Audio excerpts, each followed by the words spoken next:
Assalamualaikum warahmatullahi wabarakatuh. Alhamdulillahi nahmaduhu wa nasta'inuhu wa nastaghfiruh wa na'udzu billahi min sururi anfusina wa min sayyiati a'malina. May yahdillahu fala mudhillalah wa may yudlil fala hadiyalah. Asyhadu an la ilaha illallah wahdahu la syarikalah wa asyhadu anna Muhammadan abduhu wa rasuluh. Allahumma salli wa sallim ala sayyidina Muhammadin wa ala alihi wa sahbihi ajma'in. A'udzu billahi minasy syaithanir rajim. Ya ayyuhalladzina amanu taqullaha haqqa tuqatih wa la tamutunna illa wa antum muslimun. Ainama takunu yudrikkumul maut walau kuntum fi burujin musyayyadah. Sadaqallahu maulanal azim. Ma'asyiral muslimin yang berbahagia, setiap yang bernyawa pasti merasakan mati, dan sesungguhnya setiap kematian itu memiliki sekarat. Kematian merupakan pintu gerbang menuju alam selanjutnya, alam yang penuh dengan ular berbisa, penuh dengan belatung kubur. Tiada seorang pun keluarga besar kita yang sanggup menemani, termasuk anak dan istri kita. Hanya ada seorang yang pasti akan menemani kita di alam kubur. Dia adalah orang yang tampan, harum lagi menolong, dan seseorang yang buruk rupa, berbau busuk, bahkan dia selalu menyusahkan kita. Dia adalah amal soleh kita atau amal buruk kita ketika di dunia. Sesungguhnya dalam sebuah hadis dikatakan, Nabi sallallahu alaihi wasallam bersabda, "Yatba'ul mayyita salasun, fayarji'u isnani, wa yabqa wahidun, yatba'uhu ahluhu wa maluhu wa amaluhu, fayarji'u ahluhu wa maluhu, wa yabqa amaluhu." Mayit akan diikuti oleh 3 perkara menuju kuburnya. 2 akan kembali, 1 akan tetap. Mayit akan diikuti oleh keluarganya dan hartanya dan amalnya. Keluarganya dan hartanya akan kembali, sedangkan amalnya akan tetap.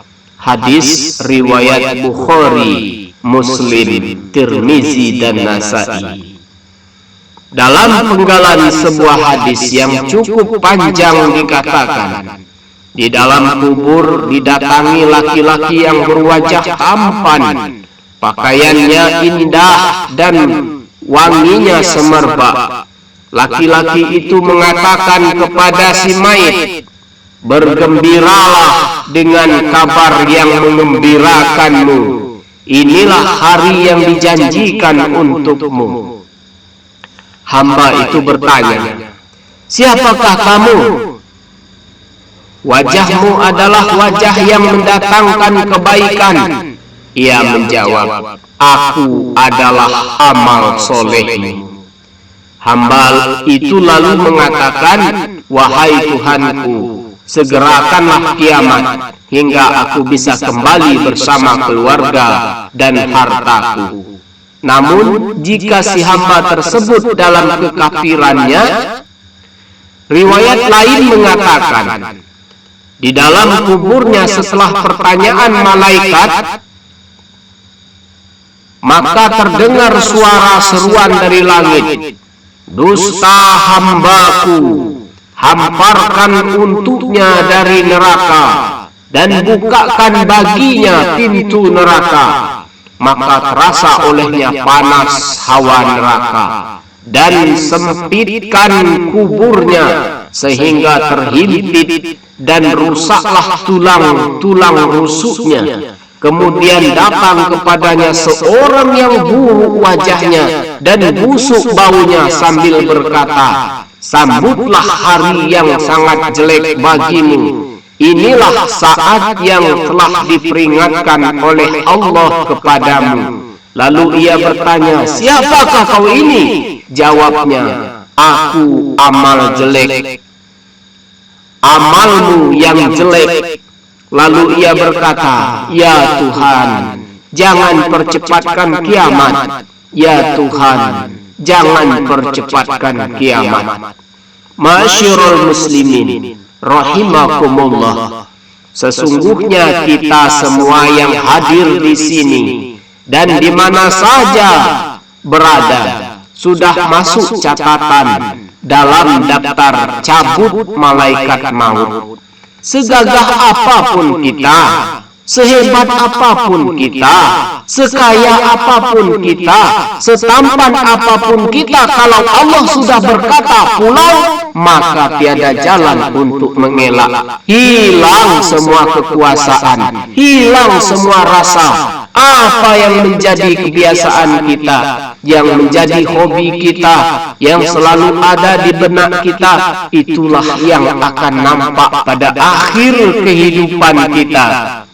Ada yang ketika dicabut malaikat maut, dia bersyahadat, namun tidak sedikit jumlahnya mereka yang ketika dicabut malaikat maut, mereka sedang asiknya bergelut dengan maksiat. Hadirin sidang jamaah Jumat yang dirahmati oleh Allah Subhanahu wa Ta'ala, begitu cepatnya orang-orang yang kita cintai satu demi satu berpamitan, sementara kita yang masih terlena mengumpulkan harta, masih terlena dengan glamornya dunia, masih terkesima melihat kemegahan, tak berkedip melihat akhwat, umbar aurat, seolah-olah kita ini masih ingin hidup 1000 tahun lagi, padahal tetangga kita, sahabat kita, kerabat kita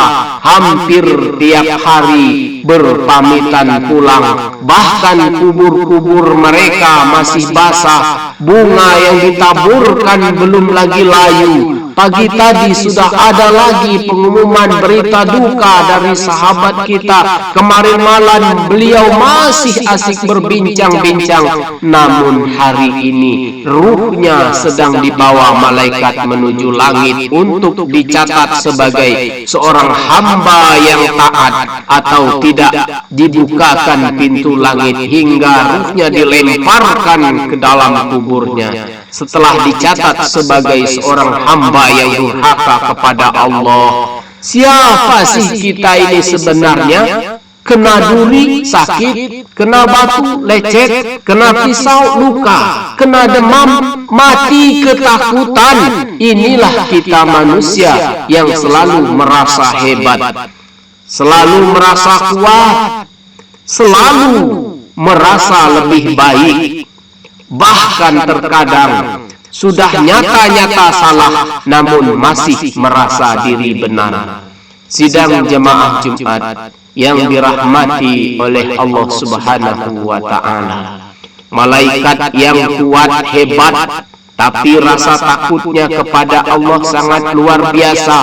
Belum pernah ada sejarahnya malaikat itu berani menentang perintah Allah. Batu yang begitu keras, begitu kuat sampai jatuh tergelincir karena takutnya kepada Allah, sebagaimana disebutkan di dalam Al-Quran surah Al-Baqarah ayat 74. Bismillahirrahmanirrahim. Thumma qasat qulubukum min ba'di zalika fahiya kal hijarah aw asaddu qaswah. Wa inna minal hijarati lama yatafajjaru minhul anhar wa inna minha lama yashaqqaqu fayakhruju minhul ma wa inna minha lama yahbitu min khasyatillah wa mallahu bighafilin amma ta'malun. Kemudian setelah itu hatimu menjadi keras hingga hatimu seperti batu, bahkan lebih keras dari batu, padahal dari batu-batu itu pasti ada sungai-sungai yang airnya memancar daripadanya. Ada pula yang terbelah lalu keluarlah mata air daripadanya, dan ada pula yang meluncur jatuh karena takut kepada Allah, dan Allah tidaklah lengah terhadap apa yang kamu kerjakan. Bisa kita bandingkan dengan diri kita yang lemah ini. Kenapa batu itu takut kepada Allah daripada kita semua? Kenapa malaikat lebih takut kepada Allah daripada kita? Padahal belum tentu hari ini kita masih diberikan kesempatan untuk sholat berikutnya. Ma'asyiral muslimin wa zumratal mu'minina rahimakumullah. Hidup ini begitu singkat, sementara angan-angan kita jauh lebih panjang daripada usia kita sendiri. Amal-amal kita jauh lebih sedikit ketimbang maksiat kita kepada Allah. Bakti kita kepada orang tua hanya ketika lebih dari kebutuhan anak istri. Sedekah kita menunggu kalau ada sisa recehan. Sementara kedengkian kita, kebencian kita, keangkuhan kita, kesombongan kita jauh lebih banyak daripada rasa takut kita kepada Allah Subhanahu wa ta'ala. Mari kita lebih banyak bercermin. Hitunglah dosa-dosa yang pernah kita perbuat. Lupakanlah kebaikan-kebaikan yang pernah kita lakukan. Berharaplah ampunan Allah dan takutlah akan siksa neraka jahanam yang bahan bakarnya adalah manusia dan batu. Sidang jemaah Jumat yang dirahmati oleh Allah Subhanahu wa ta'ala, demikianlah khutbah Jumat yang dapat saya sampaikan. Semoga bermanfaat dan semoga daftar cabut malaikat maut atas nama kita. Kita semua dalam keadaan husnul khotimah. Amin ya rabbal alamin. Aqulu qauli hadza wastaghfirullahal azim li wa lakum innahu huwal ghafurur rahim.